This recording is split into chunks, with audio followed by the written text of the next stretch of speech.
May gabi mga kaigsunan. Gipaapas paging Sister Shindy oh. Para raman tani ni Jamaican speaker. Nung gipasupot mo ko ani. Pero sige na lang. Practice lang ko na po din ako kuno ba. So, sa mga kaigsunan sa barangay Bagakay, mayong gabi eh. So ako di ay si J. Monredondo, usa ka president sa youth sa Calatrava District. So ako karon ang iyong health lecture sa atong ikasiyam nga gabi. So before ta mo proceed mga kaigsunan, ikawalo di ay, sorry. Ikawalo pa din nga gabi mga kaigsunan. So before ta mo proceed sa ato ang next na po nga topic mga kaigsunan, review sa takadali. No? Review sa takong unsa ang atong topic last night. Kisay na kaya remember sa atong topic last night? Unsa ganito yung title? Okay, UTI or urinary tract infection. So karon mga kaigsunan, bago na sad ato ang tun-an. So ang ato ang topiko karon mga kaigsunan, giuluhan ni siya og dengue. So familiar naman guro sa dengue mga kaigsunan, no? Kisa na may nakasulag dengue dire. Beisang kamot. Very good mga kaigsunan, kay wala mo kasulay. Ako po wala kasulay. So, ang paglikay sa dengue. Unsa ang angay nato nga mahibaluan? Unsa ang angay nato nga mahibaluan? So gingon dire mga kaigsunan, before ta nato nga unsaon paglikay sa dengue, ato sa ning hibaluan kung unsa gini ang dengue mga kaigsunan. So ang dengue fever, a dengue fever mo ang impeksyon gumikan sa dengue virus nga gidala sa Aedes mosquito or usa ka lamok. So dengue fever or DF kakahitabo sa sobra ka usa ka gatos nga mga nasod. Og more than 2.5 billion people at risk and an estimated 50 million infections per year. So inani ka lala ang dengue mga kaigsunan kay 50 million. Imagine that mga kaigsunan kada tuig. And the disease is common in all World Health Organizations regions except the European region. So, unsay mga simptomas kung kita naay dengue fever mga kaigsunan?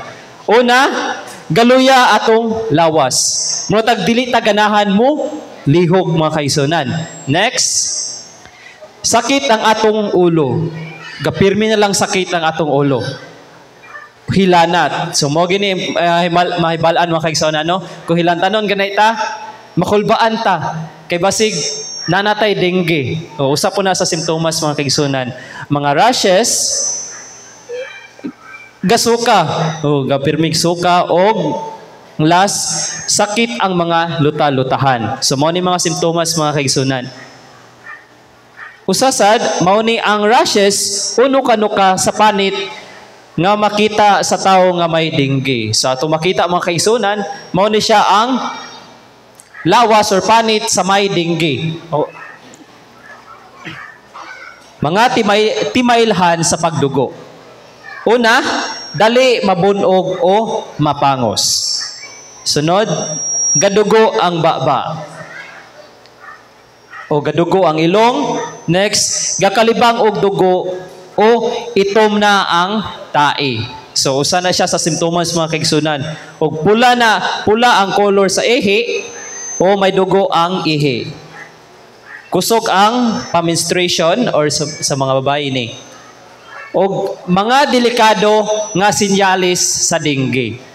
Sa nadri mga kaigsunan, sakit ang tiyan, grabe og walay hunong. So usa ni sa sinyalis mga kaigsunan kung kita may dengue. Gapirmi na lang sakit ang ato nga tiyan. Next, walay hunong nga pagsuka. Usa po ni mga kaigsunan. O gulpi ang pag-usab sa ilanat ngadto sa pagbubo sa temperatura o grabe ang pagsingot. Og ang last is dili mahimutang. So dili mahimutang ang usa ka tawo kung naay dengue.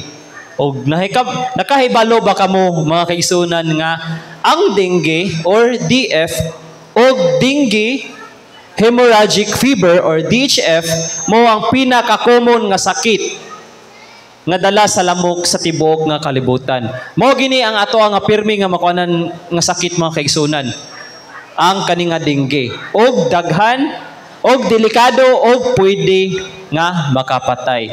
So diri sa tuwa mga kaigsunan sa Pilipinas, daghan na pong kaso sa dengue nga nangamatay. Tungod ni ani mga kaigsunan. So mao ni ang itsura sa Aedes or Aegypti mosquito. Makita niyo mga kaigsunan, kakita mo guro ng kanang gamay bitaw nga lamok, no? Kakita mo na mga kaigsunan, nga kung mutusok kina sa inyo nga panit, mabalaan ninyo na nga siya busog. Nganong mabalaan man nato mga kaigsunan? Mao ni siya ang timailhan sa Aedes nga mosquito. Usa ka timaan mo ang itom o puti nga raya sa iya lawas og tiil. So mao ni siya ang kusog kayo mupaak or musupsop sa ato nga panit or dugo mga kaigsunan. Kani siya nga lamok gapamaak kun adlaw. So kani siya nga lamok mga kaigsunan, gamay ra na siya pero lala kay na mupaak. Kusog kay na musupsop sa ato ang dugo. O gapangitlog sa limpyo og wala gaagas nga tubig. Og duha ka mga oras nga gapamaak kining lamuka. So naay oras ni ang manok, lamok nga mamaak. Na diri duha ka oras gikan sa pagsilak sa adlaw or 7 to 9 AM. Alas 7 to alas 9 sa buntag og alas 4 hangtod alas 6 sa gabi. Mao ni ang schedule sa mga lamok. Next, gapang supsup sa dugo sa mga tao sa isa lang kakaunan. So kusog kini sila musupsup mga kaigsunan. Mabalaan na ginaton ni sila nga busog. Kay ngano man, kung musupsup ni sila mga kaigsunan, makita nato dira nga gapulan na ilaha nga tiyan. It means ana busog na kay sila mga kaigsunan. Mas gusto magpuyo sa sulod sa balay. Mao gini ang lamok mga kaigsunan. Kusog kay nimo pundo sa balay. Labi na atong mga gamit dira nga galaundok. Na, ang lamok ka na, ampay ka na sa lamok, mga kaigsunan. O ang Aedes or Albopictus, kapamaak usab sa gabi. So alas 6 to alas 8 sa gabi, o alas 11 sa gabi hangtod alauna sa kadlawon ang schedule aning lamuka mga kaigsunan. O kabalo ba ta mga kaigsunan, sa inyo makita mga kaigsunan, ang kanang mutusok sa ato ang panit mga kaigsunan, gitawag na siya og proboscis. O ang iha nga kuan pako gitawag nga wing scales, o ang sa may lubot dapit mo ang or sa ubos mo ang abdomen. Next, mo ni mga kaigsunan, ang babae lang lamok ang gapang supsup sa dugo. Kinahanglan para makapangitlog. So ang kanang gasigi og pamaak og gasupsop sa atong dugo mga kaigsunan, mga babae na nga lamok aron sila makapangitlog. Next, ang lalaki gakaon lang sa dugos sa mga tanom. So ang kani mga lalaki dito rag na sila sa mga tanom. Ang mga babae lang nga mga lamok maoy mo supsop sa atong dugo.